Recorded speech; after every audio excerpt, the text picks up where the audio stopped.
Sa loob ng 5 taon, nag-overtime ako araw-araw para buuin ang ating kumpanya. Nang umabot na ito sa tagumpay, niloko ako ng asawa ko, inagaw ang lahat, at itinaboy ako. Pero hindi niya alam na natuklasan na nang yumao kong ama ang kanyang panlilinlang. Bago siya namatay, hindi niya iniwan sa akin ang nakikitang ipon, kundi isang nakatagong sandata. Bago magsimula ang kwento, pakikalmahan niyo po sa comment section kung saang rehiyon kayo na nanonood nito. Huwag kalimutang mag-like at mag-subscribe para lumaki ang channel at makapagbigay pa ako ng mas kawili-wiling kwento. Ang orasan sa dingding ng opisina ng pinagkaisang likha ay nagpapahiwatig ng alas negatibo, 11 ng gabi. Tanging ang mesa ni Maria ang may ilaw pa, kasabay ng tambak na papeles na ulat at amoy ng kapeng instant na malamig na sa tasa niya. Si Maria, na may suot na simpleng panyong palagi niyang ginagamit tuwing overtime, ay hinahaplos ang mga sentido na sumasakit. 5 taon. 5 taon. Siya at si Miguel, ang kanyang asawa, ang nagtayo ng kumpanyang iyon mula sa wala. Mula sa makipot na garahe na hiniram sa kamag-anak, ngayon ay umuko pa na ito ng 3 palapag sa isang modernong gusali sa business district ng lungsod. Ngumiti siya ng bahagya habang naalala ang kanilang mga hirap. Nagsimula ang kanilang pagsasama sa pag-ibig at malalaking pangarap. Si Miguel ay isang lalaking charming na may malaking ambisyon. Siya ang magaling makipag-usap, ang dalubhasa sa pagkuha ng koneksyon at pagkumbinsi sa mga investor. Habang si Maria ang pundasyon, siya ang nagsisiguro na ang malalaking pangarap na iyon ay may matibay na base. Sa unang 2 taon, habang si Miguel ay nakatuon sa pagdidisenyo ng konsepto ng negosyo, si Maria ay 3 beses na mas nagsikat. Umaga hanggang hapon ay may full-time na trabaho siya bilang administrative assistant sa ibang kumpanya. Ang basic salary niya ay ibinibigay niya kay Miguel para sa operational costs ng pinagkaisang likha. Pagkatapos ng trabaho ay uwi siya hindi para magpahinga, kundi para magbigay ng private tutoring sa matematika sa mga high school students sa kanilang barangay. Ang kita mula roon ay ginagamit niya para bayaran ang hulog ng motor, para madaling makagalaw si Miguel sa paghahanap ng kliyente. Sa gabi, pagkatulog na ni Miguel, si Maria ay gising pa sa harap ng lumang laptop niya na nagmamaneho ng maliit na online shop ng damit. Ang kita ay unti-unti niyang inipon para sa emergency fund ng kumpanya. Hindi kailanman nagrereklamo si Maria. Para sa kanya, ang makitang ngumiti si Miguel ng nasisiyahan sa pagtatapos ng isang proyekto ay sapat na gantimpala. Kontento siya sa paulit-ulit na damit. Tiniis niya ang gutom at kumain ng instant noodles tuwing katapusan ng buwan. Ipinagpaliban niya ang pangarap na magkaanak. Lahat para sa pinagkaisang likha. Lahat para sa kanilang kinabukasan. Lagi niyang sinasabi ni Miguel, magtiis ka muna, mahal. Kapag nagtagumpay na tayo, magiging reyna ka. Hindi ka na magtatrabaho, matitikman mo lang ang bunga. Naniniwala si Maria sa pangakong iyon at sa wakas, ang pinagkaisang likha ay umangat na. Kakapanalo lang nila na malaking bidding mula sa isang multinational corporation. Ang kita na papasok sa susunod na buwan ay higit pa sa kabuuang kita ng nakaraang 3 taon. Ito na ang rurok, ang bunga ng lahat ng pawis at luha niya. Gabing iyon ay ika-negatibo 5 nilang anibersaryo ng kasal. Dapat ipagdiwang nila iyon. Pero sinabi ni Miguel na may importanteng meeting siya sa bagong kliyente sa labas ng lungsod at uwi siyang gabi. Naiintindihan naman iyon ni Maria tulad ng dati. Gayunpaman, dahil napanalo ang bidding ng hapong iyon, gusto niyang bigyan siya ng sorpresa. Mabilis niyang inayos ang mesa. Hindi niya pinansin ang mga pending na ulat. Gabing iyon ay gusto niyang ipagdiwang ang tagumpay nila. Habang pauwi, tumigil si Maria sa paborito niyang bakesyo. Bumili siya ng maliit na chocolate cake na may nakasulat, Happy 5 years, pinagkaisang likha natin. Ngumiti siya habang iniisip ang reaksyon ni Miguel. Pagod pero masaya sa sorpresa. Pumasok ang kotse niya sa garahe ng bahay na binili nila 2 taon na ang nakaraan. Ang bahay na iyon ay patunay ng unang tagumpay nila. Nakapangalan din ito sa kumpanya ayon sa payo ni Miguel para makatipid sa buwis. Hindi masyadong naiintindihan iyon ni Maria. Buo ang tiwala niya sa asawa. Kakaiba, nandoon na ang kotse ni Miguel. Kunot noo si Maria. Hindi naman niya sinabing may meeting sa labas. Baka nakansela o natapos ng maaga. Mas mabuti, perpekto ang sorpresa. Dahan-dahan siyang lumakad papasok sa bahay. Tahimik ito. Nakapatay ang ilaw sa sala. Pumunta siya sa kusina para ilagay ang bag. Pero natigilan ng dumaan sa hagdan. Nakabukas ang ilaw sa kwarto at may naririnig siyang boses. Hindi si Miguel na nag-uusap sa telepono, kundi mga tawa. Tawa ng asawa niya, kasunod ang tawa ng babaeng kilala niya.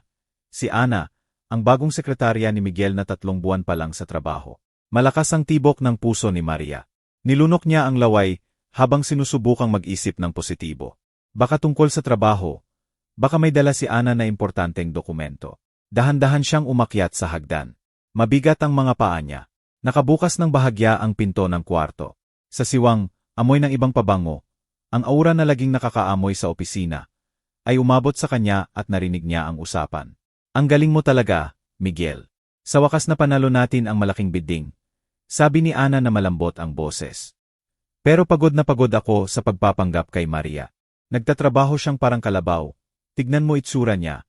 Laging gusgusin na may pare-parehong simpleng panyo. Akala niya lumaki ang kumpanya nang wala siya. Sagot ni Miguel. Sumikip ang dibdib ni Maria. Kailan mo siya i-divorce? Hindi ko na kaya. Gusto ko nang maging ginang dito. Ungol ni Ana. Magtiis ka pa, mahal. Malapit na. Sobrang tanga niya. Nagtatrabaho ng husto para tayo ang mag-enjoy. Hintayin lang natin ang tamang oras. Nang hina ang mga tuhod ni Maria. Ang kahon ng keke na mahigpit niyang hawak ay parang biglang tumimbang ng tonelada. Bumagsak ang mundo niya sa ilang segundo. Sa natitira niyang lakas, itinulak niya ang pinto ng buong buo. Si Miguel at Ana, sa sitwasyong hindi dapat, ay nagulat na napalingon. Malaki ang pagkakabuka ng mata ni Miguel. Sumigaw ng mahina si Ana at mabilis na nagtakip ng kumot. Pero hindi yon ang nakita ni Maria, ang mukha lang ng asawa niya. Ang lalaking pinag-alayan niya ng lahat ay nakatitig sa kanya nang walang pagsisisi. Nahulog ang kahon ng keke mula sa kamay niya. Kumalat ang laman nito sa malamig na marmol na sahig sa paanan ni Miguel. Katahimikan.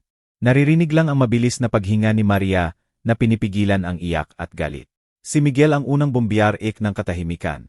Hindi sa paghingi ng tawad, kundi sa pagbuntong hiningang init. Bakit ka umuwi? Hindi ba overtime ka? Tiningnan siya ni Maria nang hindi makapaniwala. Overtime. Araw-araw akong nag-overtime sa loob ng 5 taon. Miguel, para dito. Para sa'yo na nagdadala ng ibang babae sa kama natin sa bahay na tinulungan kong bayaran. Nanginig ang boses niya. Tumayo si Miguel mula sa kama. Ni hindi man lang siya nag-abalang magtakip sa harap ni Maria. Tahimik niyang kinuha ang robe niya. Si Ana, sa likod, nakangisi ng mapanuya habang nagsusuot ng damit. Tama na, Maria, huwag kang mag-overreact, sabi ni Miguel ng malamig. Overreact. Tuyong natawa si Maria. Nagsimula ng tumulo ang luha. Pinagalayan ko ang kabataan ko. Nagtrabaho ako sa 3 trabaho.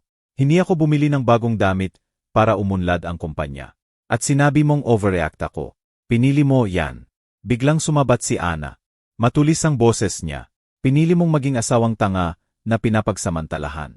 Kailangan ni Miguel ng kapartner na kasing taas niya. Maganda, nag-alaga sa sarili, hindi gusgusing babae. Tumahimik ka, sigaw ni Maria. Humakbang siya para sampalin si Ana. Pero marahas siyang pinigilan ni Miguel. Hinawakan niya ang braso niya nang mahigpit na napaungol si Maria sa sakit. Huwag mo siyang galawin, Maria. Sisitsit ni Miguel. Tama siya. Sawang-sawa na ako sa'yo. Natulala si Maria. Ang lalaking dating yumayakap sa kanya ng mainit kapag bagod siya. Ngayon ay nakatitig sa kanya ng may galit. Ano ang mali ko, Miguel? Bulong niya. Binitawan ni Miguel ang hawak at pumunta sa desk niya sa sulok ng kwarto. Binuksan ang drawer, kinuha ang brown folder at ibinato sa kama sa harap ni Maria. Magdi-divorce tayo. Ang 2 salitang iyon ay mas masakit pa kaysa sa nakita niyang pagtataksil. Divorce. Naayos ko na lahat. Pirmahan mo lang. Sabi ni Miguel na parang ordinaryong kontrata sa trabaho. Umiling si Maria. Hindi, ayoko. Ang pinagkaisang likha ay atin. Sabay natin itong itinayo. Tumawa si Miguel.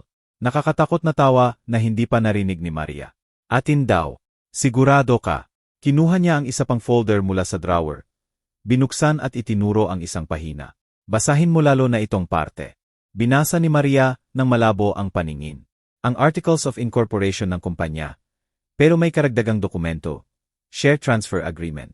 Malinaw na nakasulat na tinatanggap ni Maria na isuko ang lahat ng pag-aari niya at ilipat kay Miguel at may pirma niya sa baba. Nagulat si Maria. Hindi niya naalala na pinirmahan niya iyon. Kailan? Hindi ko naalala. Ngiting mapanlin lang si Miguel. Hindi mo naalala. 3 taon na ang nakaraan. Nang nagpo-process tayo ng bagong permit. Isiningit ko sa tax documents na pinirmahan mo ng gabing iyon. Pagod na pagod ka tulad ng dati. Ni hindi mo binasa. Buong tiwala ka sa akin. Parang tumigil ang tibok ng puso ni Maria. Mas malalim ang pagtataksil. 3 taon niyang pinagtrabaho si Maria na parang alipin para sa kumpanyang legal na hindi na niya. Kaya sa tingin mo 100% akin ang pinagkaisang likha? Tanong ni Maria nang mahina ang boses. Tama. At ang bahay na ito, ikinaway ni Miguel ang kamay. Nakapangalan sa pinagkaisang likha. Kaya akin ito, hindi sayo.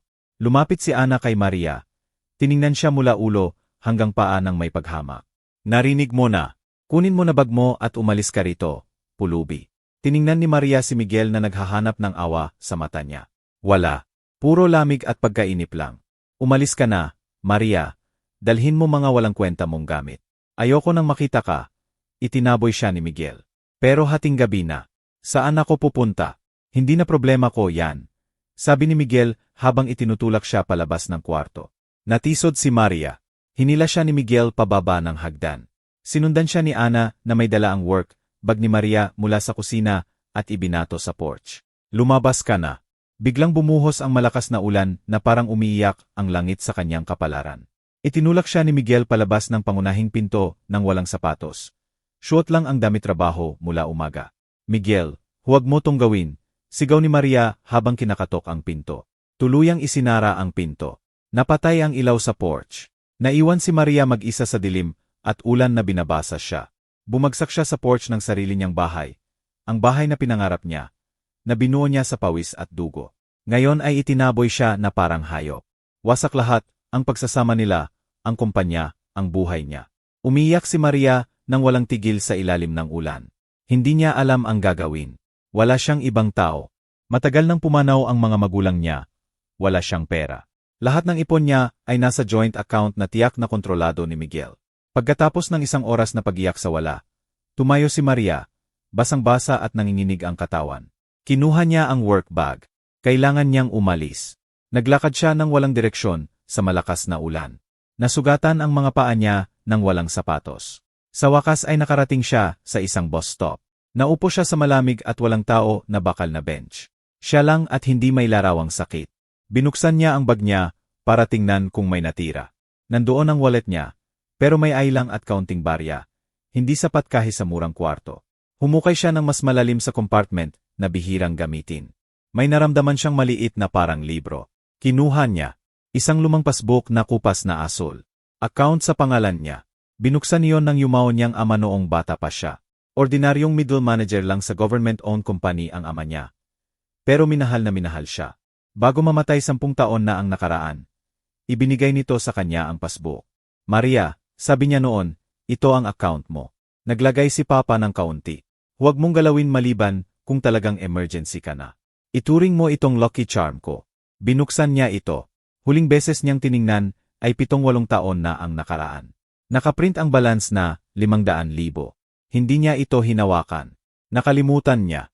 500,000 sa puntong iyon ay sapat na para makaraos. Makapagrenta ng maliit na kwarto. Makabili ng pagkain sa ilang linggo. Bukas unang gagawin niya ay pupunta sa bangko.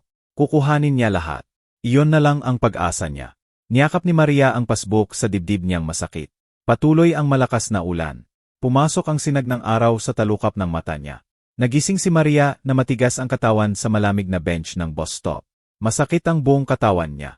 Ang natirang ulan kagabi ay nag-iwan ng basa at malamig na damit trabaho na nakadikit sa balat.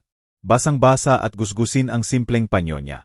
Namamaga at marumi ang mga paa niyang walang sapatos. Pinipilipit ng gutom ang tiyan niya. Hindi siya kumain mula noong tanghali kahapon.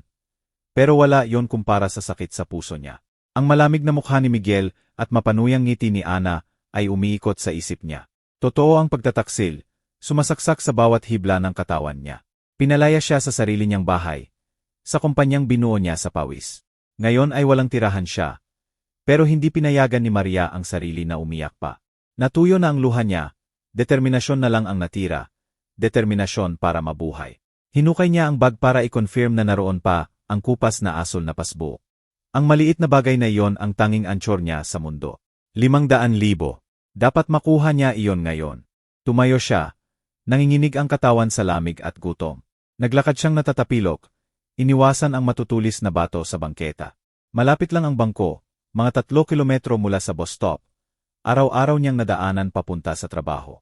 Dati ay nakikita niya ito mula sa komportableng kotse niya. Ngayon ay naglalakad siyang walang sapatos. Bawat hakbang ay parusa. Kakaiba ang tingin sa kanya ng mga nagmamadaling papasok sa trabaho. May awa, may disgusto. Ibinaon ni Maria ang ulo niya na nakatago ang mukha sa natirang panyo. Pakiramdam niya ay maliit siya, nahihiya. Siya na dating manager sa pinagkaisang likha, na namumuno ng meeting, iginagalang ng empleyado, ngayon ay parang pulubi lang. Pagdating sa makintab na glass door, nag-alangan siya. May matipunong gwardiya na nakatitig sa kanya nang may hinala. Nilunok niya ang laway. Sinubukan niyang ayusin ang gusot at maruming damit. Walang saysay. Huminga siya ng malalim. Hindi pinansin ang tingin ng gwardiya at pumasok.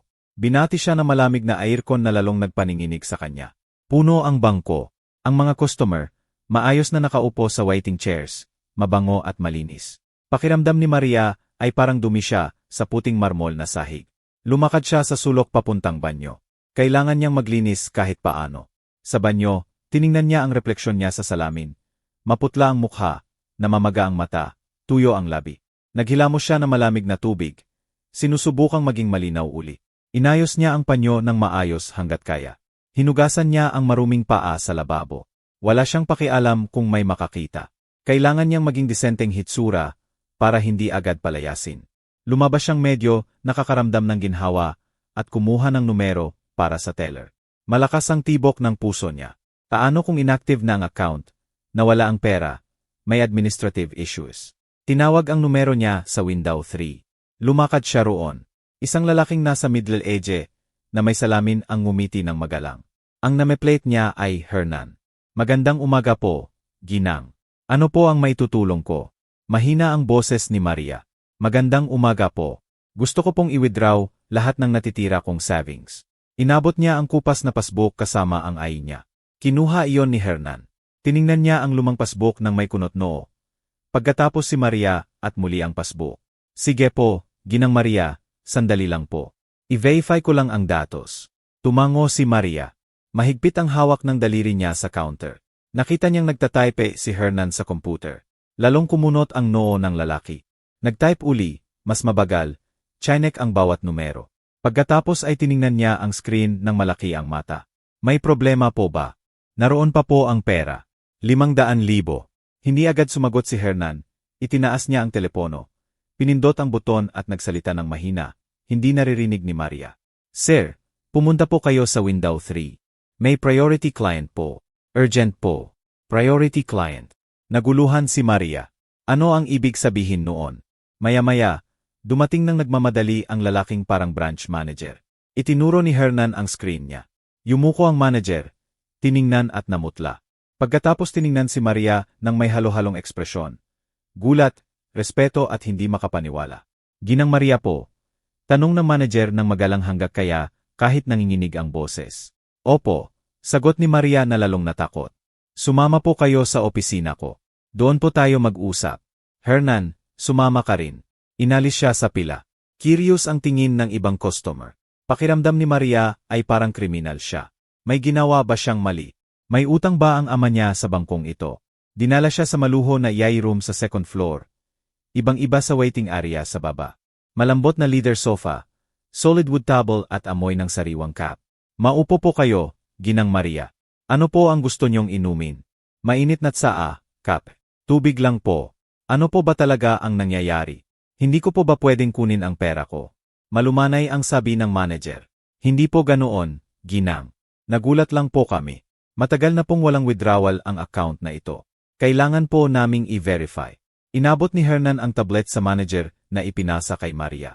Nakalista sa screen ang details ng account. Ginang Maria, sabi ni Hernan nang nanginginig ang boses. Sinabi niyo pong gusto niyong i-withdraw ang 500,000. Opo, lahat po ng natitira kong savings. Nilunok ni Hernan ang laway. Itinuro ang isang row ng numero sa screen. Pasensya na po, Ginang, kumpirmahin ko lang. Ang tinutukoy niyo po ay 500 milyon pesos. Tiningnan ni Maria ang mga numero. Maraming zero at sa harap ay. Tumigil ang mundo niya sa pangalawang beses sa loob ng 12 oras. Hindi, bulong niya. Impossible. Dapat may error po. Ordinaryong manager lang ang papa ko. 500,000 po, hindi milyon. Mahinahong umiling si Hernan. Tama po ang datos, ginang. Ang current balance niyo po ay hindi 500,000, kundi 520 milyon pesos. At hindi pa po kasama ang ibang assets. Natulala si Maria. Tiningnan niya ang numero. 500 milyon pesos sa local currency ay hindi maisip na halaga. Umikot ang ulo niya. Pakiramdam niya ay mahihimatay. Hinawakan niya ang armrest ng sofa. Ang air-conditioned room ay biglang nakakasuffocate. Sir, nagbibiro po ba kayo? Bulong niya. Hindi po makatwiran ito. 10 taon na pong pumanaw ang papa ko. Ordinaryong empleyado lang po siya sa gobyerno. Paano po siya magkakaroon ng ganoong kalaking pera? Nagsegn si manager kay Hernan. Inabot ni Hernan ang baso ng tubig na hiniling. Uminom muna po kayo, ginang. Pakalmahin niyo po ang sarili. Hindi po error. Uminom si Maria nang nanginginig ang kamay. Ginang Maria, maingat na simula ni Hernan. Hindi po ito ordinaryong savings account gaya ng inaakala nyo. Ito po ay trust fund, isang fiduciary account na inihanda ng yumaw niyong ama. Trust fund. Hindi naiintindihan ni Maria ang term. Simple lang po, paliwanag ni Hernan. Matagal bago siya namatay, nagdeposito ang papa nyo ng malaking assets sa bangko namin. Hindi lang cash. Ang 500,000 na nakita nyo sa passbook ay initial balance lang 20 taon na ang nakaraan. Pagkatapos ng pagpanaw niya 10 taon na ang nakaraan, ayon sa instruction niya, lahat ng iba pa niyang assets mula sa account sa Switzerland ay na-transfer, na-merge at na-incorporate sa trust fund na ito. Pagkatapos, profesional na pinamahalaan ito ng Wealth Management Department namin. Natulala si Maria. Ang papa niya, ang simpleng lalaking naghahanda ng almusal para sa kanya araw-araw. Nagturo sa kanya magbisikleta, laging suot ang parehong polo papunta sa opisina. May account pala siya sa Switzerland. Lumago ang pera sa nakalipas na 10 taon. Patuloy ni Hernan, at malinaw ang instruction ng papa nyo. Hindi po pwedeng galawin ng kahit sino, kahit po ninyo, maliban sa verified emergency o hanggang sa takdang petsa. Wala po akong alam dito, bulong ni Maria. Pakiramdam niya ay nasa nobela siya, hindi sa totoong buhay niya. Naalala niya ang sinabi ng papa niya, para kapag talagang nagipit ka na. Alam pala ng papa niya, pero ano ang alam niya? Tiningnan niya si Hernan. Pwede ko po bang kunin ang perang ito? Siyempre po, ginang. Lahat po ay sa inyo, mabilis na sagot ng manager. Pwedeng malikidate po natin ang parte ngayon din kung kailangan nyo ng cash. Mag-i-issue rin po kami ng debit at credit card premium sa pangalan nyo agad. Pera. Bigla siyang mayaman. Makakabili siya ng 12 ng bahay katulad ng kinuha ni Miguel, daan-daang kotse. Pero hindi yon ang nasa isip niya, kung bakit. Bakit ginawa iyon ng papa niya? Bakit itinago? Teka po, sabi uli ni Hernan. Naging seryoso ang mukha niya. May isa pa po, ginang. Ito po siguro ang pinakamahalaga. Tiningnan niya si Hernan. Malakas na naman ang tibok ng puso niya. Bukod sa instruction sa pamamahala ng fund, sabi ni Hernan habang binubuksan ang isa pang file sa tablet, may very specific automatic instruction. Na-activate po ito exactly 2 taon na ang nakaraan. 2 taon, mabilis na kalkula ni Maria. Noong panahong nagsimulang umangat ang pinagkaisang likha. Noong sinabi ni Miguel na may nakita silang incredibly murang supplier ng raw materials. Noong nagsimula si Miguel mag-overtime madalas at medyo lumamig. Anong instruction po iyon? Tanong ni Maria. Inutusan ng papa nyo ang bangko na sa exact date na yon 2 taon na ang nakaraan ay gamitin ang karamihan ng fund para agresibong bumili ng shares at sa isang kumpanya lang. Naging madilim ang hinala ni Maria. Inutusan ng papa nyo kaming bumili ng hanggat maaring shares ng isang closed distributor company. Ang pangalan po ay Between Logistics. Hindi kilala ni Maria ang pangalan. Hindi pa niya narinig. Kunot no siya. Between Logistics. Hindi ko po kilala ang kumpanyang iyan. Ano po ang koneksyon nito sa akin? Hindi ko po alam, ginang, sabi ni Hernan. Pero malinaw ang order at na-execute po namin sa nakalipas na 2 taon. Bawat pagkakataon ay binibili namin ang shares ng ibang holders. Gaano po karami ang shares ko roon? Ipinakita ni Hernan ang screen. May P-chart. Hanggang sa market close kahapon po. Ginang, sabi niya ng mahina. Opisyal na pong may 60% shares ng Between Logistics ang account na ito sa pangalan nyo. Kayo po ang majority shareholder. Lalong naguluhan si Maria. Mayaman na siya, naiintindihan niya iyon. Pero ngayon ay may-ari siya ng hindi kilalang kumpanya. Ano ang saysay noon? Pasensya po, Sir Hernan, sabi ni Maria. Hindi ko po maintindihan kung ano ang espesyal sa kumpanyang ito. Natahimik ang manager na matagal. Ginang Maria, Sa tingin ko po, hindi coincidence. Nag-internal investigation po kami noong na-activate ang buy order. Ang Between Logistics ay distributor at supplier ng raw materials. Hintay ni Maria. Patuloy ng manager. Sila po ang exclusive at sole distributor sa buong bansa ng lahat ng major imported raw materials na ginagamit ng pinagkaisang likha. Nanigas ang katawan ni Maria. Dahan-dahang tumango ang manager. Ang kumpanyang binuo nyo kasama ang asawa nyo ay lubusang nakadepende sa supplies ng Between Logistics para sa tagumpay nito sa nakalipas na 2 taon. Ang kumpanya na ngayon ay kontrolado nyo. Huminto ang paghinga ni Maria. Hindi lang pala ito mana, lano ito. Checkmate na inihanda ng papa niya 10 taon na ang nakaraan. Dagdag pa ni Hernan, may isa pa po, ginang. May safety deposit bots na linked sa account na ito. Hawak po namin ang susi. Ayon sa instruction, ibibigay po namin ito kapag na-access nyo ang account. Kinuha ni Hernan ang maliit na velvet bots mula sa drawer at ibinigay kay Maria. Sa loob ay mabigat na brass key para sa vault. Ano po ang laman nito? Tanong ni Maria. Hindi po namin alam, ginang. Kayo lang po ang pwedeng magbukas. Mabilis na nag-isip si Maria. Hindi na siya biktima.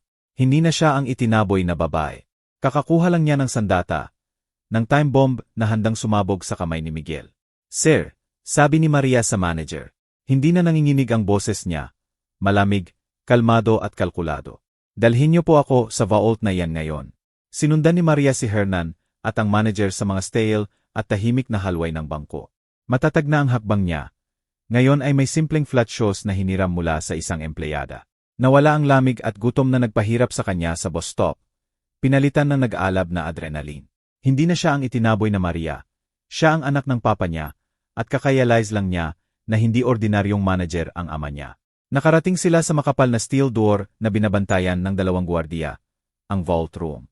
Ginamit ng manager ang card niya at nagtype ng code. Sumitsit ang makapal na pinto at bumukas.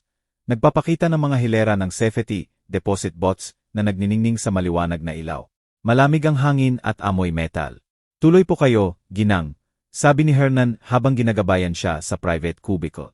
Maya-maya, may dala ang gwardiya ng medium-sized metal box. Inilagay iyon ni Hernan sa mesa. Ito po ang box nyo number 777. Kailangan po ng susi nyo at master key namin para buksan. Inabot ni Maria ang mabigat na susi. Isinaksak ni Hernan ang master at pinihit. Pagkatapos ay itinuro kay Maria, sige po, ginang. Isinaksak ni Maria ang kanya, perfect fit, pinihit. May satisfying click. Huminga siya ng malalim at binuksan ang takip. Sa loob ay hindi tambak na pera o alahas, kundi isang lumang passport sa pangalan ng papa niya, na may visa stamps, mula sa mga bansang hindi alam ni Maria na napuntahan nito, at isang makapal na brown envelope na seal. Sa hara ay nakasulat para sa anak kong si Maria sa sulat kamay ng papa niya. Maayos, matatag, pamilyar na pamilyar. Nanginginig ang kamay niya habang kinukuha ang envelope. Maghinday po kami sa labas, ginang, sabi ng manager ng may pangunawa. Iniwan siya ni Hernan at manager na mag-isa sa soundproof cubicle. Naupo si Maria sandali. Tinitingnan lang ang envelope. 10 taon nang wala ang papa niya at ngayon ay nararamdaman niya uli ang presensya nito. Maingat niyang pinunit ang seal. Sa loob ay maayos na typed na mga pahina. Nagsimula siyang magbasa. Maria, mahal kong anak, kung binabasa mo ito, ibig sabihin 2 bagay. Una, matagal nang wala si papa. Pangalawa, nasa malaking problema ka na katulad ng kinatakutan kong mangyari sa'yo. Sana ni papa na hindi dumating ang araw na ito. Nabubuksan mo ito sa iyak mo sa katandaan mo lang out of curiosity. Pero alam ni papa na maaring mataas ang pangarap niya. Nagsimulang mamuo ang luha sa mata ni Maria. Dapat humingi ng tawad si papa sa'yo. Anak, niloko kita buong buhay mo. Hindi lang ordinaryong manager si papa. Matagal bago ka ipanganak, ipinamana sa akin ng lolo mo ang maliit na investment company sa Europe. Lihim kong pinalaki iyon. May sapat akong pera para mabuhay tayong parang hari. Pero pinili kong hindi gawin. Gusto kong lumaki kang normal, matuto kang magsikap, pahalagahan ang pera, maging independent na babae. Ayoko kang ma-spoil. Patawarin mo ang pagiging makasarili ni papa. Mahinang humagulhol si Maria. Kaya pala simpleng buhay nila buong panahon. Pinili yon, acting. Nagpatuloy siya sa pagbasa. Dinala mo si Miguel sa bahay. Agad ko siyang nakilala. Ang pangalan niya, ang mukha niya. Anak siya ni Ricardo, dating business colleague ko. Hindi mo alam, pero ambisyoso ang pamilya ni Miguel. Ang ama ni Ricardo ay taong ginagamit ang lahat ng paraan para sa layunin niya. Niloko niya ako sa malaking proyekto sa simula pa lang ng career ko. Kilala ko ang ugali niya. Hindi malayo ang nahulog na prutas sa puno. Nang makita ko kung paano katignan ni Miguel, hindi ko nakita ang pag-ibig. Nakita ko ang predator na nakakita ng madaling biktima. Nakita kanya, anak kong mabait, masipag, walang muwang at sobrang mapagtiwala. Ikaw ang perfect tool niya. May work ethic ka at ama na akala niya ordinaryo. Walang kakayahang protektahan ka. Gusto kong ipagbawal siya sa iyo. Gusto kong sumigaw na masamang tao siya. Pero kilala ko ang puso mo. Nasa pag-ibig ka. Kung ipagbabawal ko, lalo kang lalapit sa kanya at lalayo sa akin. Isipin mo akong old-fashioned na ama na humahadlang sa kaligayahan mo. Kaya pinili ni Papa ang ibang landas. Nagkunwari akong gusto ko siya sa kasal nyo. Pero noong araw ding iyon sinimulan ko ang plano ko. Inihanda ko ang trust fund na ito. Inilipat lahat ng assets ko rito at sinimulan kong hanapin ang core ng business plan na binanggit ni Miguel sa'yo. Alam kong ambisyoso siya. Gusto niyang magtayo ng kumpanya at tama ako. Gusto niyang pumasok sa manufacturing. Alam kong nakadepende ang negosyong iyon sa raw materials. Gamit ang foreign contacts ko at malaking pera, binili ko ang maliit na distributor, Between Logistics. Ginawa kong exclusive holder ng vital raw materials na kakailanganin ni Miguel. Itinago ko ito na parang hindi mahalaga. Pagkatapos hintay ako. Nang magsimula ang pinagkaisang likha, inutusan ko ang Between Logistics na bigyan sila ng sobrang babang presyo.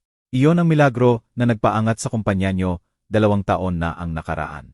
Pakiramdam ni Miguel ay henyo siya, pero pinapakain ko lang siya. Ginawa kong addict siya sa supplies ng Between Logistics. Naaktivate ang order sa bangko 2 taon na ang nakaraan. Dahil kinalkula ni Papa na sa puntong iyon ay ipapakita na ni Miguel ang tunay niyang kulay. Kapag nakaramdam na siya ng tagumpay sa rurok, itataboy kanya, agawin ang lahat ng pinaghirapan mo. Alam ni Papa na mangyayari ito. Anak, patawarin mo ako. Hindi ko ito direktang napigilan. Umagos ang luha ni Maria. Alam pala ng Papa niya. Nahulaan niya ang pagtaboy sa kanya noong gabing iyon, ang paghahiya. Ngayon binasa niya ang huling talata. Nilikha ka.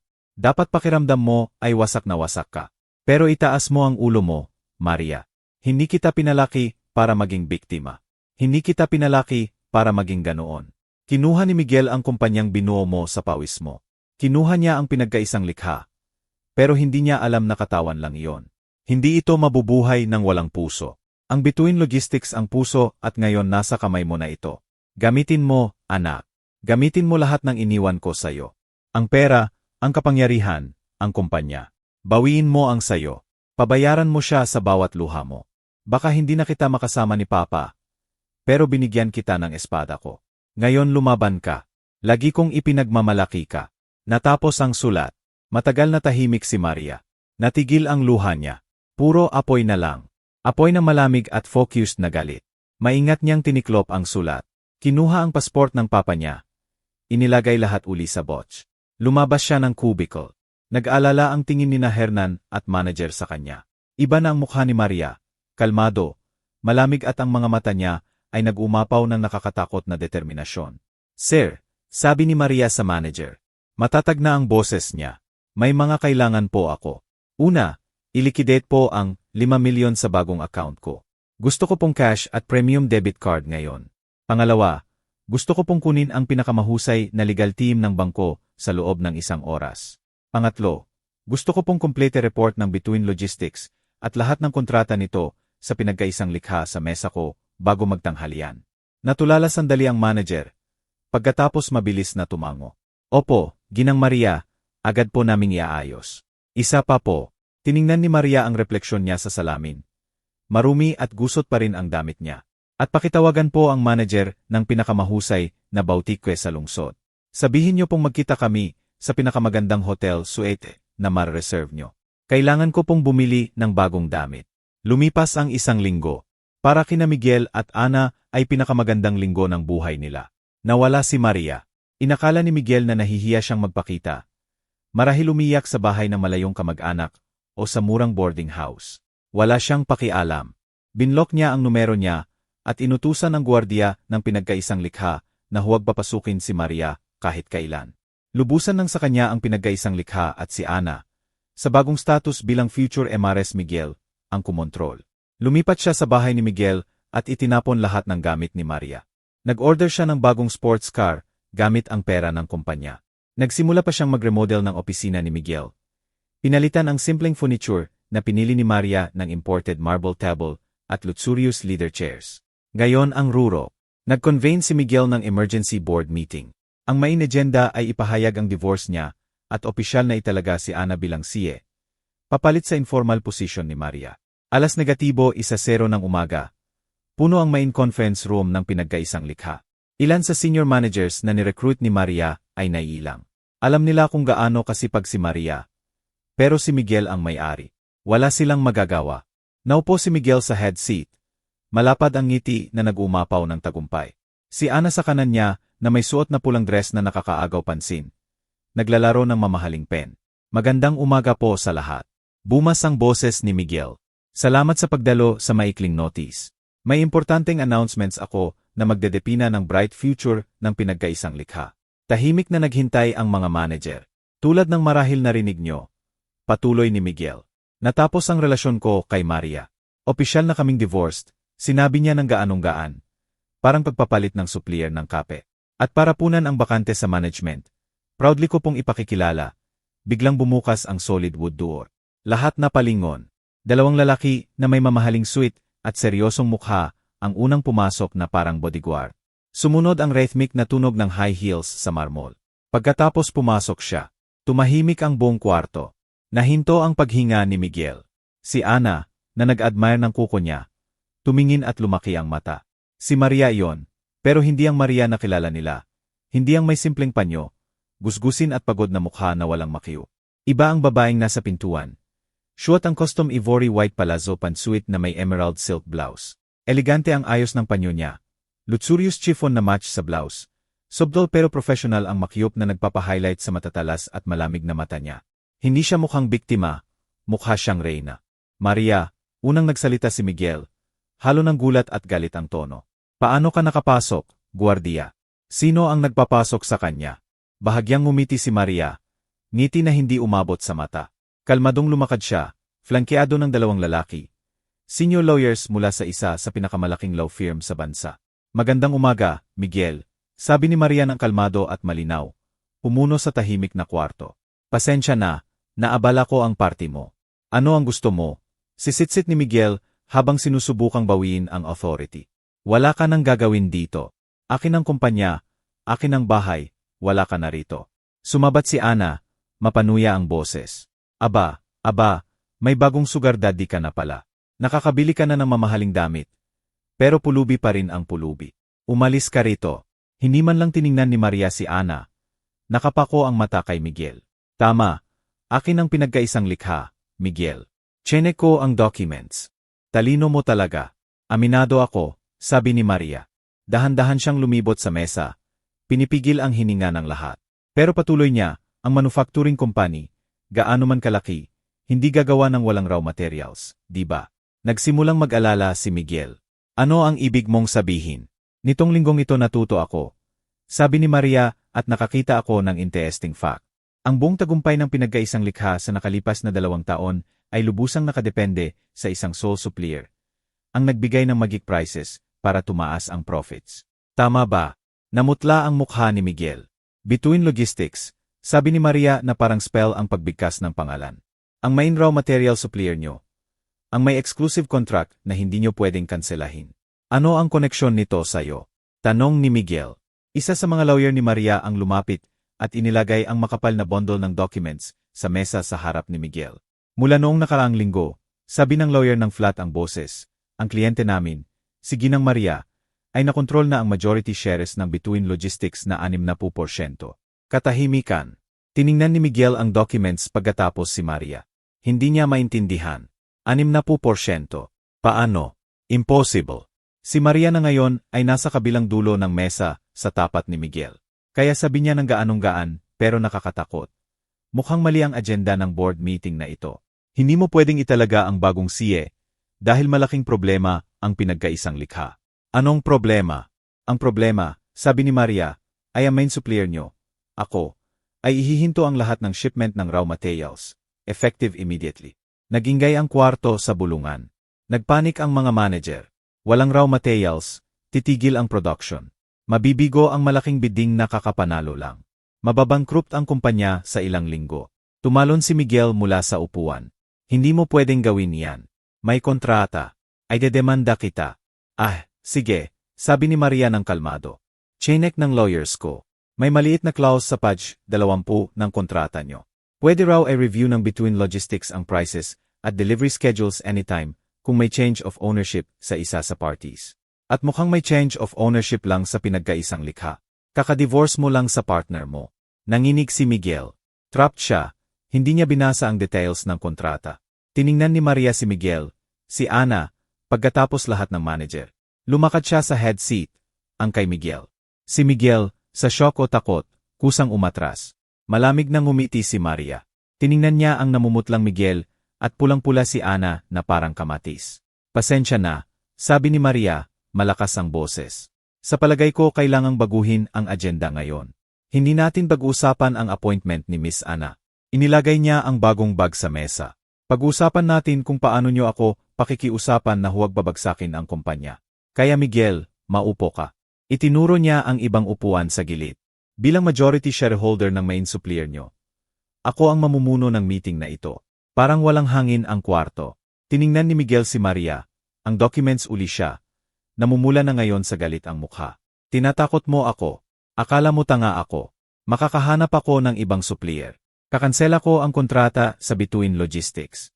Si Ana, na hindi kasing bilis mag-isip sa negosyo, sumabat. Sino ka ba? Makakakuha si Miguel ng 100, mas magaling na supplier kaysa sa kumpanya mo. Bahagyang ngumiti si Maria. Tiningnan ang lawyer niya. Ang lawyer, matandang lalaki na si Ati. Darmawan, ang nagsalita. Kalmado pero deadly ang boses. Emar Miguel, iminumungkahi ko pong basahin nyo ng mabuti ang kontrata nyo. Ang pinirmahan nyo sa Between Logistics 5 taon na ang nakaraan at ni-renew 2 taon na ang nakaraan ay exclusive license contract. Ano po ang ibig sabihin noon? Tanong ni Miguel. Mahina na ang boses ibig sabihin po. Patuloy ni Ati. Darmawan, ang main raw material type 77B, core component ng production ng pinagkaisang likha. Ang import license at distribution rights nito sa buong bansa ay hawak lang ng Between Logistics. Ulitin ko, walang ibang kumpanya sa bansang ito ang legal na makaka-import o makakabenta nito. Hindi kayo makakahanap ng ibang supplier. Natulala si Miguel. Tiningnan niya ang head of production, si Danan, sa dulo ng mesa. Dan, totoo ba yan? Si Danan, pinagpapawisan, nilunok ang laway. Hindi niya kayang tingnan si Miguel. Tumango lang ng dahan-dahan. Opo. Specific ang formula. Lahat ng machines namin ay nakakonfigure para sa type 77. Palitan ang raw material ay kailangang palitan ang buong production line. Magkakahalaga ng billions at hindi bababa sa 1 taon. Checkmate. Naintindihan ng lahat sa kwarto. Hindi gagana ang pinagkaisang likha ng walang Between Logistics. Binuo ni Miguel ang imperyo niya sa pundasyon ng iba, at ang pundasyong iyon ay kay Maria na itinaboy niya lang. Nanginig si Miguel. Pinagpapawisan ng malamig ang mamahaling shirt niya. Naalala niya ang malaking bidding na napanalo. May 3-month deadline. Walang materials, hindi lang mawawala ang profit. Madedemanda siya ng billions sa breach. Nawala ang arrogance niya. Iba na ang tingin niya kay Maria. Hindi na ang gusgusing asawa niya.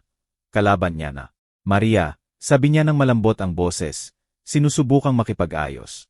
Okay, nanalo ka. Matalino ka. Patawarin mo ako sa pananakit sa'yo. Gulat na gulat si Ana. Miguel, bakit ka humihingi ng tawad? Hindi pinansin ni Miguel si Ana. Nakatuon kay Maria. Maria, huwag mong sirain ang kumpanya natin. Bungarin ito ng trabaho mo. Hindi mo naman gusto makita itong wasak, di ba? Okay.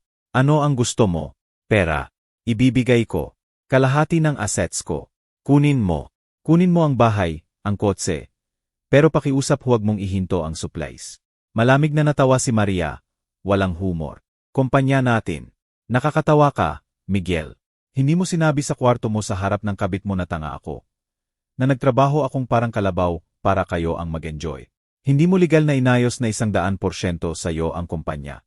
Isinandal ni Maria ang mga palad sa malamig na kahoy na mesa. Tama ka. Sa iyo ito, hindi sa akin. Wala akong sentimental attachment sa pinagkaisang likha. Namutla uli ang mukha ni Miguel.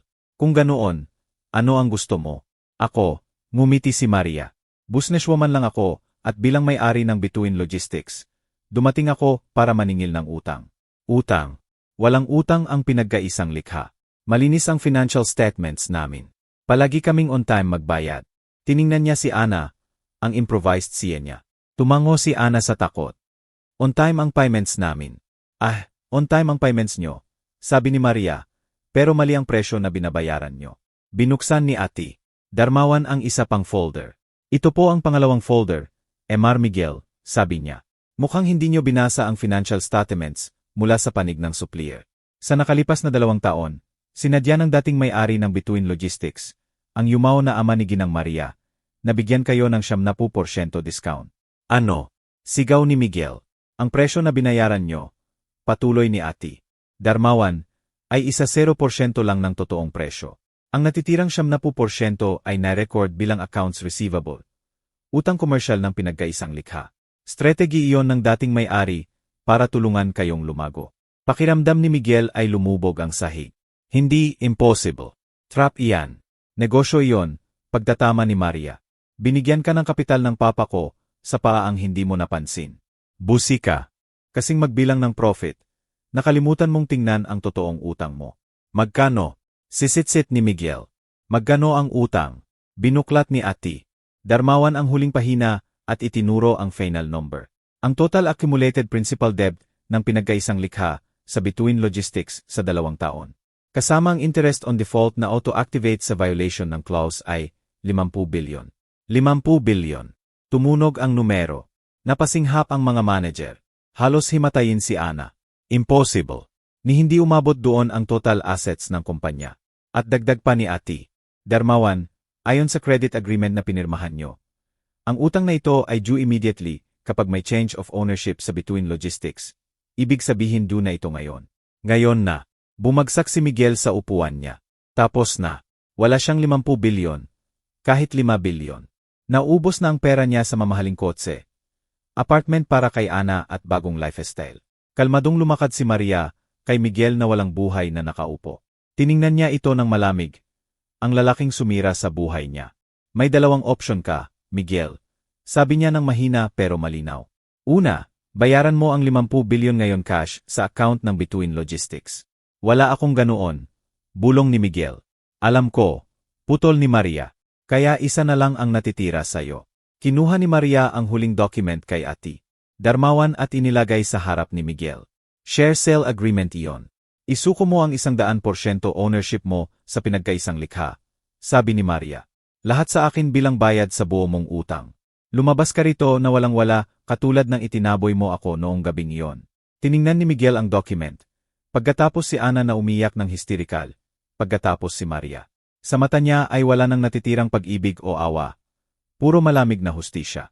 Pirmahan mo, utos ni Maria. Nanginginig, kinuha ni Miguel ang pen sa mesa. Mas mabigat pa sa bakal ang kamay niya ng pirmahan. Kakasuko lang niya ng lahat. Ang kumpanya niya, ang pangarap niya, ang luho niya. Ngayon ay kay Mariana.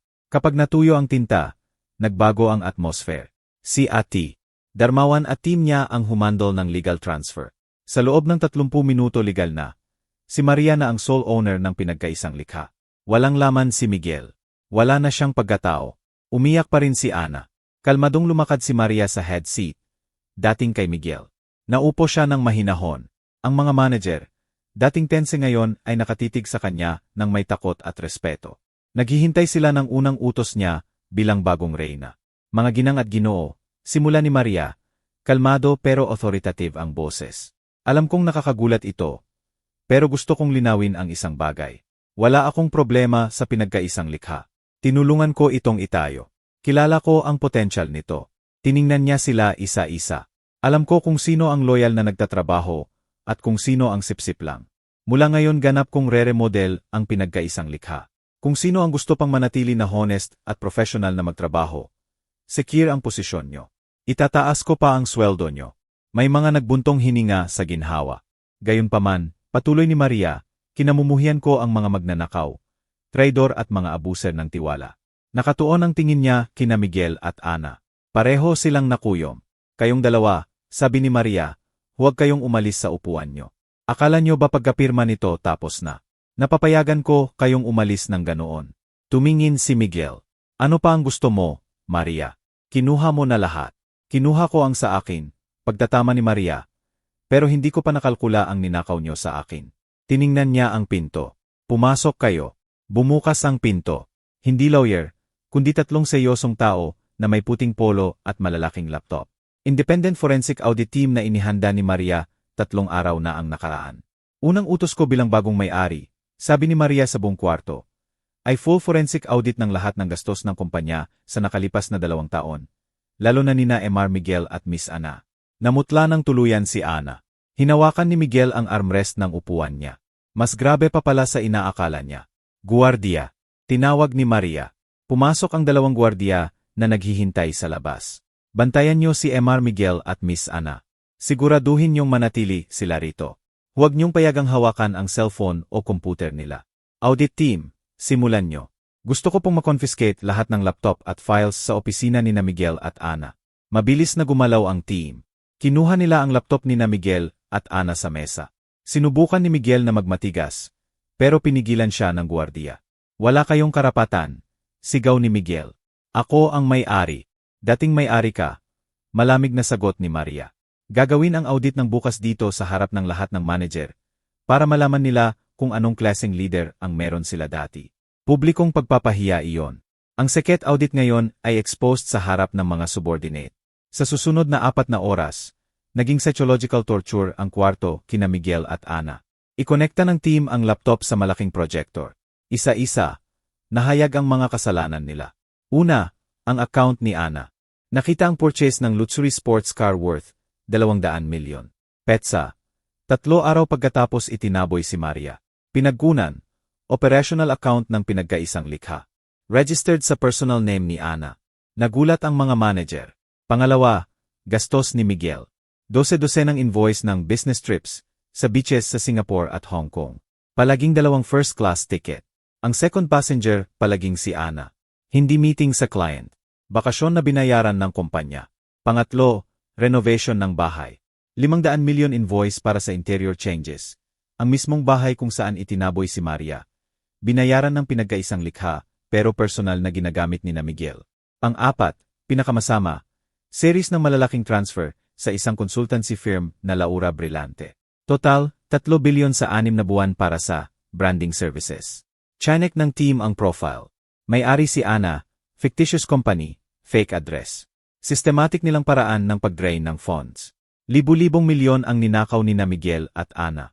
Pagkatapos ipakita lahat ng ebidensya sa screen, tumahimik ang kwarto. Tiningnan ng mga manager, kina Miguel at Ana ng may disgusto. Narealize nila na sila ang nagtrabaho ng husto habang ang leaders nila ay nagpaparty gamit ang effort nila. Tumayo si Maria. Lumakad kay Miguel. Sinabi mong tanga ako, bulong niya, na nagtrabaho akong parang kalabaw para kayo ang mag-enjoy. Tama ka. Pero may nakalimutan ka, Miguel. Ang kalabaw na mas masipag ang nagtatrabaho ay kilala ang bawat damo sa bukirin. Ako ang nagdisenyo ng financial system ng kumpanyang ito mula zero. Kilala ko ang bawat butas. Hindi nakapagsalita si Miguel, wasak na siya. Ito, sabi ni Maria, hindi na utang lang. Hindi na divorce. Bumalik siya sa mesa niya. Kinuha ang cellphone.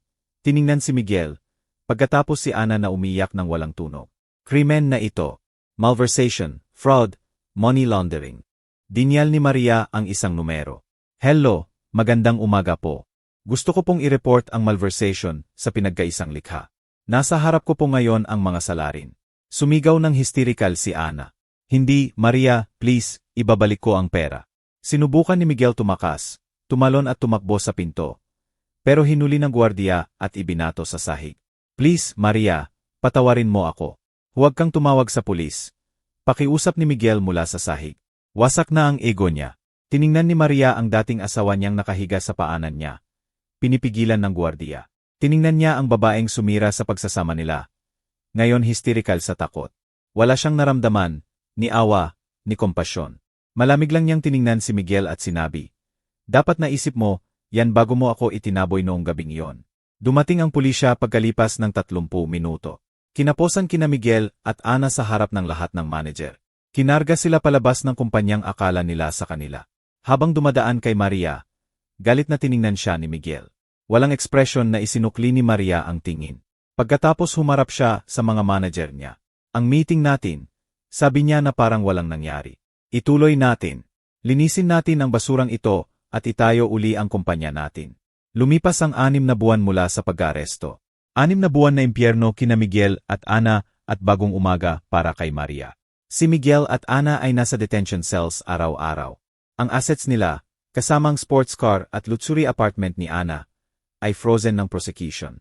Hindi sila nakapag-hire ng mamahaling lawyer. Tinawagan ni Miguel lahat ng business connections niya, pero walang tumulong. Kumalat na parang apoy ang balita ng malversation at takyover ng pinagkaisang likha ng may-ari ng supplier. Wasak ang pangalan ni Miguel sa business world. Toxic na siya. Si Ana naman, bumagsak pisikal at mental. Walang expensive salon treatments. Walang mamahaling damit. Bumalik sa original form niya. Umiyak araw-araw. Sinisisi si Miguel sa kapalaran niya. Sa mga interrogation, ibinunyag niya lahat ng alam niya. Sinusubukang iligtas ang sarili sa pagsisilang sa kanya. Sabi niya inutusan lang siya. Tinakot. Dumating ang araw ng final trial. Puno ang courtroom. Mga journalist mula sa business at crime media ang nag-agawan ng front seats. Sa back row, ilang dating empleyado ng pinagkaisang likha kasama si Danan ang dumating para suportahan si Maria. Pumasok sina Miguel at Ana na nakaposas na may orange detainee vest. Brutal ang contrast. Si Miguel, dating galant sa mamahaling suite, ngayon payat, malalim ang mata, gusot ang buhok. Si Ana, dating glamorous, ngayon maputla, walang makyup, namamaga ang mata sa iyak. Pagkatapos pumasok si Maria, hindi sa common door, kundi sa witness door, kasama si Ati. Darmawan at legal team niya. Suot niya ang simpleng pero eleganteng navy blue blouse na may matching panyo. Matuwid ang lakad niya, kalmado ang mukha. Naupo siya sa kabilang side kay Miguel. Nagtagpo sandali ang tingin nila. Iniiwas ni Miguel ang mata. Hindi niya kaya. May galit, hiya, pero higit sa lahat takot sa mata niya. Nagsimula ang trial. Ipinresenta ng prosecutor ang mga akusasyon. Isa-isa, ipinakita ang ebidensya ng mga krimen nila sa judge. Laawan ng sports car ni Ana. Bank statements ng fictitious company na Laura Brillante. Ebidensya ng transfer ng billions mula sa pinagkaisang likha sa personal accounts ni Ana. Invoice ng bakasyon sa abroad na binayaran ng company card. Sinubukan ng public defender ni Miguel na mag-refute. Your Honor, ito ay puro domestic matter. Paghihiganti lang ito ng divorced wife. Ang kliyente ko, si Mr. Miguel, ang nagtayo ng pinagkaisang likha. Sa kanya ang pera, paano magnakaw sa sarili. Ngiting mapanuya ang prosecutor. Your Honor, mali ang argumento. Legal separate entity ang pinagkaisang likha. Kahit 100% owner si Mr. Miguel, hindi siya pwede kumuha ng funds para personal use ng walang proper assembly o dividend distribution. Malversation in office yon. Criminal offense. Pagkatapos nilaro ng abogado ni Miguel ang last card niya. Ang kliyente ko ay niloko. Si Ginang Maria, sa pamamagitan ng Between Logistics, sinadyang gumawa ng fictitious debt na 50 billion para pilitin siyang isuko ang shares. Magnanakaw iyon, hindi hustisya. Nagsigin si Ati. Darmawan sa likod ng prosecutor. Tumango ang prosecutor. Your Honor, ang isyu ng utang at share transfer ay civil matter na at na-resolve na. Voluntaryong pinirmahan ni Mr. Miguel ang sesyon para bayaran ang commercial debt niya. Hindi related sa criminal case na ito. Humara ang prosecutor. Ngayon ay tinutukan natin ang 3 bilyon na ninakaw sa fictitious company. Ang 200 milyon car ni Miss Ana. 100 milyon sa bakasyon. Conscious at systematic theft ito at may witnesses kami. Tinawag ng prosecutor, Miss Ana. Lahat nagulat. Witness si Ana. Naupo si Ana sa witness chair na nanginginig. Pinayuhan ng abogado niya na makipag-cooperate para mabawasan ang penalty. Miss Ana, tanong ng prosecutor, may-ari po ba kayo ng Laura Brillante? Tiningnan ni Ana si Miguel. Galit na galit ang tingin sa kanya ni Miguel. Ibinaon ni Ana ang tingin. Po, ang kumpanya na iyon ay nagbigay ng branding services sa pinagkaisang likha.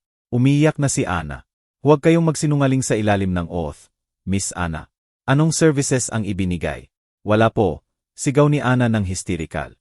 Wala pong services. Idea iyon ni Miguel. Sabi niya madali lang kunin ang pera nang hindi mapapansin ni Maria. Pinilit niya akong gumawa nito. Pirma lang ako. Sabi niya mahal niya ako. Pangako niyang pakasalan niya ako. Tumama ang gavel. Order. Tumalon si Miguel. Nagsisinungaling siya. Siya ang nagplano ng lahat. Ambitious siya. Nilason niya ako para iwan ang asawa ko. Traidora. Akusado. Maupo kayo, utos ng judge. Magulo ang courtroom. Nag-aawayan ang dating magkasama, nagbibintangan, naglalantad ng sarili nilang kasalanan sa publiko. Sa wakas tinawag si Maria bilang witness. Kalmadong naupo siya. Ginang, sabi ng prosecutor, kayo po ang current owner ng pinagkaisang likha at dating asawa ng accused na si Miguel. Tama po. Tama po. Alam niyo po ba ang mga gastos na ito? Hindi po specifically, sagot ni Maria. Ako po ang nag-design ng financial system ng pinagkaisang likha mula zero. Pero sa nakalipas na 2 taon, kinuha ni Mr. Miguel ang full control ng main accounts. Sabi niya ako na lang ang mag-focus sa operations. Siya na sa strategic finance. Nagdiwala ako sa kanya. Nalaman ko lang ang laki ng pagnanakaw pagkatapos ng forensic audit. Kalmado, flat, professional ang boses niya. Walang galit, facts lang. Ang calmness niya ang nagpapatalas ng testimony niya. Hindi siya mukhang selosang asawa. Mukhang na ninakawan ng sarili niyang empleyado. Inatake siya ng abogado ni Miguel. Ginang Maria, hindi po ba nasaktan kayo? Nalaman niyo ang infidelity ng asawa niyo. Pagkatapos ginamit niyo ang Between Logistics para trap siya sa utang at audit. Paghihiganti lang po lahat ito. Tiningnan ni Maria ang abogado. Sir, kapag ninakaw ang wallet niyo, tatahimik kayo o i-report niyo sa pulis. Ninakaw ako. I-report ko. Kung kilala ang magnanakaw, kasalanan ko ba? Binawi ko lang ang akin at hiniling ang hustisya sa ninakaw. Private ang sakit ko. Ang 3 bilyon na nawala ay legal matter. Natigil ang abogado. Natalo. Pagkatapos ng 8 oras na trial, pumasok ang judge para mag-deliberate. Bumagsak sina Miguel at Ana. Alam nilang talo na sila. 3 oras pagkatapos, bumalik ang judge. Tahimik ang courtroom. Matapos suriin ang ebidensya, testimony at confession ng accused, na si Ana, kasama ang pagtatangkang magsinungaling ng accused na si Miguel sa court, malubhang sabi ng judge. Idineklara ng hukuman na guilty sina accused Miguel at Ana sa malversation in office at money laundering in conspiracy. Malakas na humagulhol si Ana. Patuloy ng judge sa pinsala sa kumpanya at empleyado, sa abuse of trust at obstruction of evidence. Sinentensyahan ng hukuman si accused Miguel sa 15 taon na pagkakakulong at si accused Ana sa 10 taon kasama ang multa para sa restitution na 5 bilyon. Tumama ang gavel. Hindi. Sigaw ni Ana ng hysterical. Sinubukan niyang tumakbo, pero hinuli siya. Miguel, kasalanan mo ito. Kinamumuhian kita. Sinira mo ang buhay ko. Walang reaksyon si Miguel. Nanatili siyang blangko ang mata. 15 taon, tapos na ang buhay niya. Tiningnan niya si Maria na kalmadong nakaupo. Tiningnan niya ang babaeng tinawag niyang tangang kalabaw. Ngayon tinitingnan siya nito ng walang galit, walang pag-ibig, walang emosyon, parang estranghero. Habang kinakaladkad palabas sina Miguel at Ana, hysterical na sumisigaw si Ana. Tumayo si Maria, inayos ang blouse niya. Hindi na niya kailangang panoorin ang ending ng drama. Tapos na ang usapan niya. Humarap siya at lumabas ng courtroom. Iniiwan ang madilim niyang nakaraan magpakailanman. 1 taon pagkatapos, ang dating gusali ng pinagkaisang likha ay mas nakatayo ng matayog. Pero may bagong pangalan. Malaking silver plaque ang nagniningning sa lobby. Grupo Jimenez, mula sa apelyido ng yumaw niyang ama na Antonio Jimenez. Ganap na ni-rebrand ni Maria. Itinapon niya ang pangalang pinagkaisang likha na puno ng masakit na alaala at pinalitan ng simbolo ng mana at karangalan. Drastiko ang pagbabago sa loob. Ang dating gray na dingding na pinili ni Miguel ay naging glass panels at ivory white. Nagbibigay ng pakiramdam ng lawak, transparency at modernity. Nawala ang itim na marble lobby table na binili ni Ana. Pinalitan ng vertical garden at comfortable waiting area para sa visitors. Lumabas si Maria mula sa private elevator niya. Hindi na siya ang Maria na may gusgusing panyo. Ngayon ay suot niya ang elegant cream blazer na may soft patterned silk panyo. Matatag at confident ang hakbang niya. Binabati siya ng mga empleyadong nadadaanan ng may respeto at init. Magandang umaga po, Ginang Maria. Magandang umaga, sagot niya ng may ngiti. Unang utos niya pagkatapos kunin ang kontrol 1 taon na ang nakaraan ay hindi mag-terminate. Kunin 30% salary increase sa operational employees at loyal managers katulad ni Danan. Nagtayo rin siya ng free daycare sa ground floor para sa mga empleyadang may anak. Alam niya ang hirap bilang working woman. Winakasan niya ang culture ng sipsipan ni Miguel at pinalitan ng meritocracy. Pumasok si Maria sa opisina niya. Ang dating opisina ni Miguel, pero transformed na. Na-donate ang solid arrogant table at million-peso leather chairs. Gayon modern, functional at tasteful ang furniture. Sa dingding hindi larawan ni Miguel na nag-golf, kundi group photo ni Maria sa lahat ng empleyado sa company outing. At sa desk niya, isang framed photo lang, ngumingiti ang papa niya ng mayabang. Naupo siya at binuksan ang laptop. Masikip ang agenda ng araw. Nakita niya ang tambak na business newspapers na inihanda ng assistant niya. Sa front page, maliit na note sa corner. Confiscated assets ng accused Miguel Nabigo sa third auction. Binasa niya ng pasada ng walang expression. Ang mga assets na binili sa ninakaw na pera ay bumababa ang value. Sina Miguel at Ana ngayon sa magkahiwalay na kulungan. Sabi nila malubha ang depression ni Ana, habang inaabuso naman si Miguel ng kapwa preso. Isinara ni Maria ang newspaper. Hindi na niya problema iyon. May katok sa pinto. Pasok. Pumasok si Danan, head of production, na masigla. Magandang umaga po, Ginang. Ready na po ang production report ng quarter. Lumampas po tayo sa target ng 20%. Excellent job, Mr. Danan. Taos-pusong sabi ni Maria. At ang bagong machines mula Germany. Na-install na po, Ginang. Salamat po roon at sa Stobo Supplies ng Type 77B mula sa Between Logistics. Drastic ang pagtaas ng efficiency natin. Hindi na tayo nakadepende sa magic prices. Healthy at sustainable profits na. Perfect, sabi ni Maria. Ipadala niyo po ang pasasalamat ko sa factory team. Lalabas ang quarterly bonuses next week. Malapad ang ngiti ni Danan. Opo, Ginang, salamat po.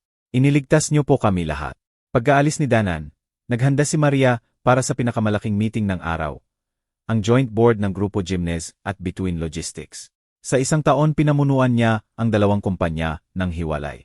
Between bilang supplier, Jimenez bilang producer, pero ngayon ay pagsasamahin niya. Perpektuhin ang legacy ng papa niya. Tumayo siya sa harap ng malaking conference room na puno ng executives mula sa dalawa. Magandang umaga po, mga ginang at ginoo. Simula ni Maria. Sa isang taon, masikap nating nilinis ang nakaanggulo at nagtayo ng bagong pundasyon. Healthy na ang Grupo Jimenez. Lumago ang Between Logistics. Pareho ng leader sa field nila. Huminto siya. Tiningnan sila ng may confidence. Pero nakikita ko ang mas malaking feature. Ginawa ng papa ko ang Between Logistics bilang puso at itinayo natin ang Jimenez bilang katawan. Mula ngayon ayaw ko ng hiwalay. Opisyal kong inaanunsyo. Ganap na mag-merge ang Between Logistics at Grupo Jimenez para maging isang entity. Grupo Jimenez Integrated. Tahimik ang kwarto sandali. Pagkatapos sumabog sa masigabong palakpakan. Naintindihan nila. Brilliant move yon. Dominate nila ang market from end to end. Mula import ng raw materials hanggang finished products. Walang makakaabala sa kanila. Ngumiti si Maria. Perfect ang plano ng papa niya. Nang hapon na iyon, eksaktong -5, nagsimulang mag-uyan ang opisina. Inimpake ni Maria ang bag niya. Hindi na siya nag-o-overtime. Hindi na niya kailangang magtrabaho na parang kalabaw. Smart na siya magtrabaho. May malaking team siya na pinagkakatiwalaan niya. Tumayo siya sa harap ng malaking window ng opisina niya. Tinitingnan ang sunset na nagpapakulay sa lungsod. Dati, mula roon, tambak lang na trabaho ang nakikita niya para sa maling lalaki. Ngayon ay nakikita niya ang imperyo ng negosyo na binuo sa honesty at sarili niyang effort. Humarap siya at tiningnan ang larawan ng papa niya sa desk. Papa, bulong niya ng mahina. Hindi ko lang nabawi, pinarami ko pa ng 10. Nakikita mo, nagtagumpay tayo. Kinuha ni Maria ang bag niya, pinatay ang ilaw na iniiwan ang dilim sa likod. Lumabas ng opisina niya na nadaanan ang lobby kung saan nag-uuyan ang mga empleyado ng maaga para makasama ang pamilya. Lumabas siya ng gusali ng Grupo Jimenez, hindi bilang itinaboy na biktima, kundi bilang panalo, babaeng natuklasan ang lakas niya sa pinakailalim at muling itinayo ang mundo niya ng mas maganda kaysa dati.